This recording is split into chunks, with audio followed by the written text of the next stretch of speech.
Hola, ¿qué tal?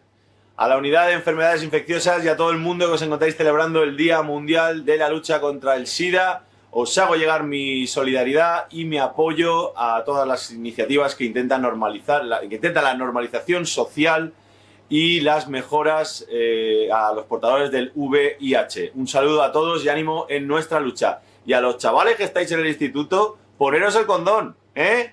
Digo, el preservativo. A todos los que vayáis a...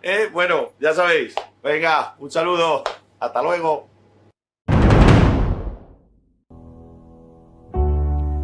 Una nueva enfermedad hace acto de presencia en nuestro país sin que por el momento se conozca con certeza ni su origen, ni la forma de transmisión, ni por supuesto y consiguientemente se tenga un tratamiento adecuado para ella. Esta enfermedad se denomina por el momento síndrome de deficiencia inmunológica adquirida, o más brevemente dicho, AIDS. AIDS. Soy Roy Galán, hijo de la transición, criado por una familia homomaternal en la que una de mis dos madres era seropositiva y falleció debido al virus. Parece ser causada esta enfermedad por un virus no identificado, pero que se manifestó de una manera activa en la costa oeste de Estados Unidos en el año 1980, que se extendió lentamente por todo el país y que terminó alcanzando al continente europeo en el año también 1980. Parece ser que el agente contagioso del SIDA es un virus por ahora desconocido que hace vulnerable a los afectados a enfermedades que en circunstancias normales no serían una amenaza para ellos. Hubo unos meses de una histeria colectiva terrible porque no sabíamos de dónde venía, cómo podía ser, que si las fresas, que si los pájaros de jaula. Bueno, se decía pues que había que hervir las sábanas para evitar el contagio. Los policías, hoy en día en Estados Unidos, exigen estas máscaras y guantes protectores cuando han de ocuparse de las víctimas del SIDA. Los guardianes de las cárceles han solicitado trajes protectores. Las funerarias se han negado a ocuparse de los cuerpos sospechosos de SIDA.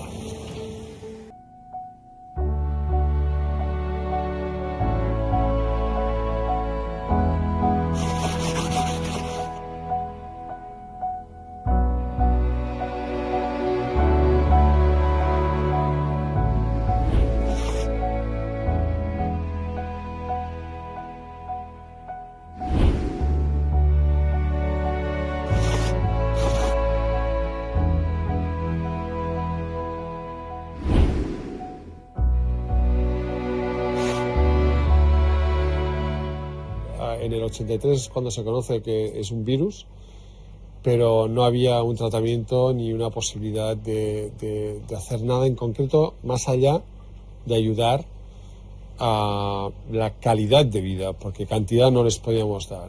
Para empezar, no había ni siquiera tratamientos para poder hacer frente a la enfermedad, con lo cual estabas en una situación totalmente vulnerable, a la espera de que apareciera algo en el mercado farmacéutico que pudiera darte una esperanza de vida. Tuve mucha suerte porque de aquella época el 70% en Cataluña murieron y un 30% hemos sobrevivido hasta hoy. Claro, les está súper estigmatizado el tema del VIH. Había unidades específicas para VIH-Sida, pero además con el cartelón de VIH-Sida. Las sillas iban con las marcas, o sea, todo iba con el sello de VIH, o sea, que directamente te etiquetaban.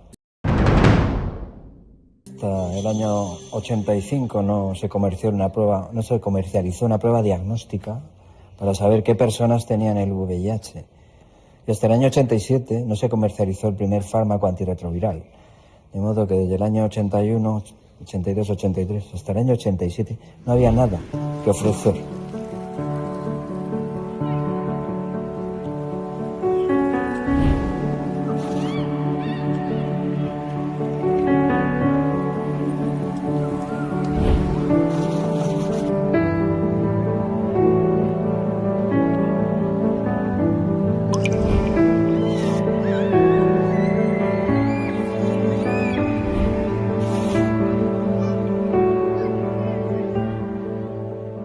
Lo que fue un punto de inflexión en toda la historia del SIDA en Estados Unidos fue cuando Rock Hudson, en el 85, que es cuando fallece, pero antes, es cuando dice: yo tengo el SIDA y soy gay. Y eso fue importantísimo para que en Estados Unidos se hiciera un cambio de chip y se decidiera a apoyar muchísimo más la investigación contra esta enfermedad y darle otro trato que no fuera puramente el de exclusión o de ignorar.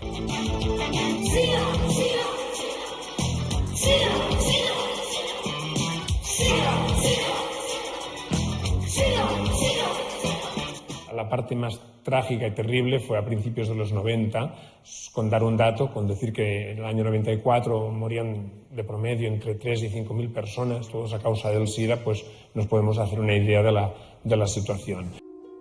Las familias escondían todo lo que podían a los enfermos de SIDA, los enviaban lejos. Doble moral. En el peor de los momentos, las funerarias no se querían hacer cargo de esos cadáveres. Que Montserrat vive sus primeros días de colegio se debe a la decisión de la mayoría de los padres de los 200 alumnos matriculados en el colegio malagueño Denis Belgrano de no llevar a sus hijos a clase por miedo a que el contacto con la pequeña Montse pudiera acarrear el contagio de la enfermedad. 24 enfermos de SIDA serán tratados de forma experimental en 3 hospitales españoles con un fármaco conocido como AZT. Este fármaco está siendo ya utilizado en otros países como los Estados Unidos y en Gran Bretaña. Pues el AZT, el ácido budina, el DDI, el D4T, pues producían distribución irregular de la grasa corporal y eso pues marcaba el estigma de las personas que estaban infectadas. No te muevas ahora, Andy. Eso es. Nuestro referente, o al menos el mío, era Filadelfia, ¿no? Aquella película terrible con aquellas manchas, con aquel aspecto, aquella ópera. Creo que ahora mismo debería darse un mensaje de que realmente puedes convivir con el virus, debes convivir con el virus y que no pasa nada. Los gobiernos de entonces tenían este tema como algo prioritario. He encontrado esto en el vestuario. ¿De quién es? El SIDA no da, el póntelo, pónselo, que tanto marcó y a toda la sociedad española. Mío. Mío. Mío. Para mí el SIDA no da es una campaña que sigue siendo actual en el 2018. El pasado domingo, 24 horas después de reconocer públicamente su enfermedad, terminaba la vida de Freddie Mercury, 45 años, líder del célebre grupo de rock, Queen. El año 96 marca un hito histórico en el sentido de que se dispone de pruebas de carga viral. O sea, lo desarrollado que está el virus en cada enfermo. Es una prueba muy útil para los médicos porque así pueden tratar a cada enfermo con el medicamento y la dosis más adecuada. También sirve para reducir los efectos secundarios de las medicinas y mejorar la calidad de vida de los enfermos. Las personas que se infectan, si empiezan tratamiento muy precoz, tienen una esperanza de vida normal. Con la incursión de los tratamientos antirretrovirales ha incrementado la esperanza de vida de las personas seropositivas, pero ha incrementado también su invisibilidad. Y lo que hace es que en la sociedad española no existan personas famosas que quieran dar ese paso adelante. Carecemos de esa imagen, de ese referente que ayude a la normalización y a la visibilidad del colectivo de personas con VIH en España. Ahora mismo no hay pandemia del VIH en la sociedad española en general.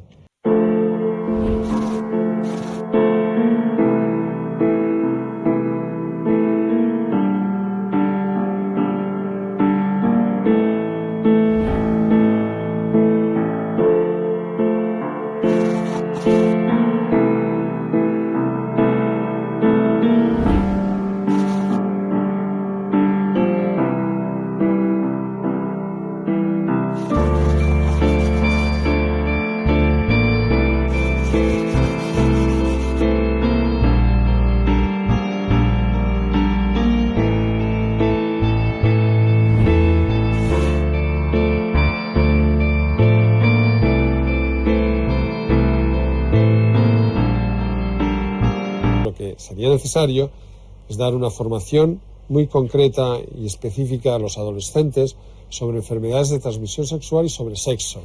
Yo creo que tendríamos una sociedad mucho más sana y además mucho más protegida, ¿no?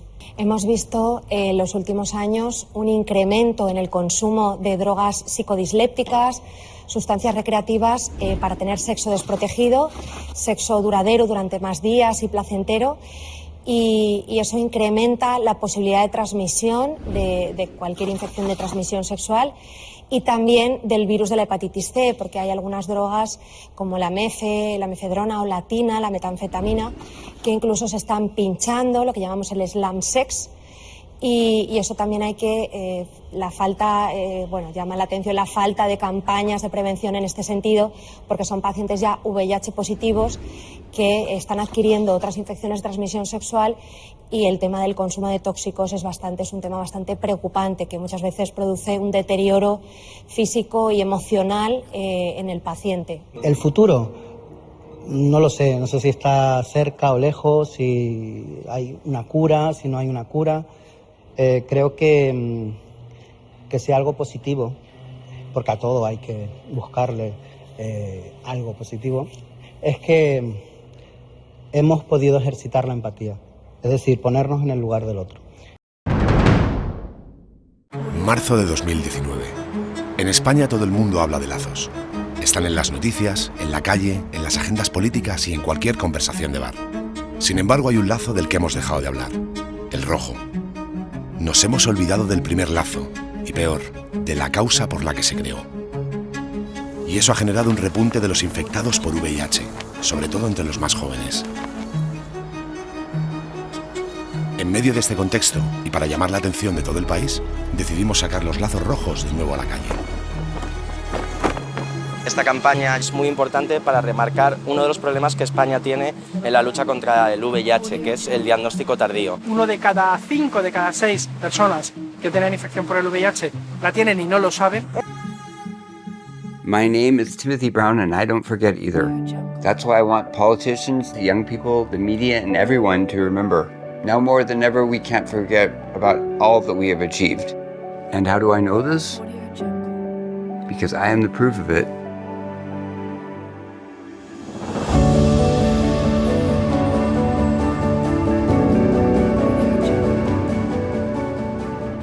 Hola, buenos días, soy Verónica Sanz, copresentadora de La Sexta Noche, y este es un mensaje para los trabajadores, los pacientes, los estudiantes que estáis en el Hospital General Universitario de Valencia, en particular, acercándose el Día Mundial del SIDA, a todos aquellos que están luchando contra la enfermedad, desde el punto de vista de los trabajadores, desde el punto de vista de los pacientes y, por supuesto, todos aquellos alumnos que están aprendiendo al máximo cómo trabajar para curar, para alcanzar una cura que llegue a todo el mundo y que sea lo más efectiva posible. Todo mi ánimo, hay que trabajar muchísimo en la prevención, por supuesto, para todos aquellos que no tienen en cuenta las muchísimas formas de contagiarse, hay que seguir insistiendo, explicarlo en los medios de comunicación, y a los que ya han tenido la desgracia de contagiarse, bueno, mucho ánimo, ya sabéis que es una enfermedad crónica que se lucha, se puede, y también todo mi apoyo a los trabajadores. Un beso muy fuerte.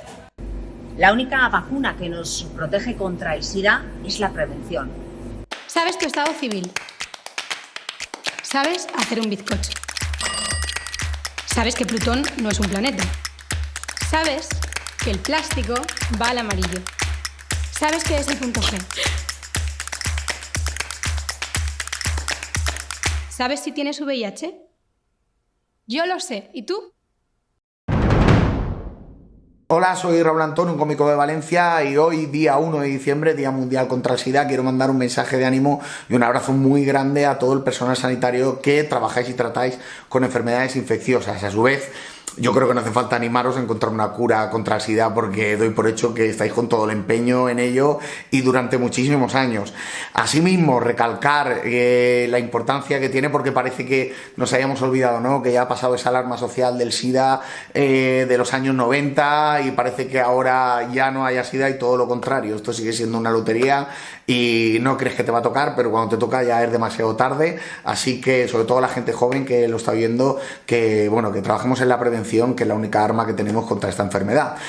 que yo he trabajado de educador para chavales, que estoy poca gente que lo sepa, he sido educador de adolescentes, y yo lo que les decía en este tema es muy claro. Quiero decir, vamos a ver, si tú la gasolina, cuando vas a echar a la moto lo que era la Vespino de antes, ¿vale? Que le echas gasolina, o cuando coges fruta en el Mercadona, te ponen los guantes. Vamos a ver, ¿cómo no te vas a poner la gomita? Filmeu, ¿cómo no te la vas a poner? Con Eisemen. Asimismo, a las personas que ya estáis en tratamiento, daros un abrazo muy grande y todo el ánimo posible, no solo mío, sino yo creo que por parte de toda la sociedad. Hemos avanzado muchísimo en este aspecto y estoy convencido que en unos años vamos a poder hablar ya de que hay una cura contra el SIDA y que se acabó esta lacra. Así que, lo dicho, un abrazo muy grande y hasta luego, Mari Carmen.